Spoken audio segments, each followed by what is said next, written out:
Hindi, yung trabaho mo, yung wala kang gagawin. Katulad to, magmamahal na araw. Yung libre ka na, kung sakasakaling napunta ako dyan at nakabili ako ng materyales. Ha? Lang? Hindi. Walang naman yun eh. Ano to, ikukuha lang. Hindi naman lahat na ipupulpo yun eh.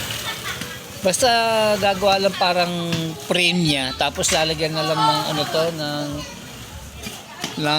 ano ba ito, alambre. Ano to, yung parang yung kudrado-kudrado na wire. Oh, steel matting. Oh. Eh siguro naman hindi ka naman naabutin ng kuwan yun. Kasi meron ng taas sa bakal eh. Tapos dito, igaganon lang, di ba? Yun lang sa baba. Gagawa ka ng ano to, ng kuwan mo.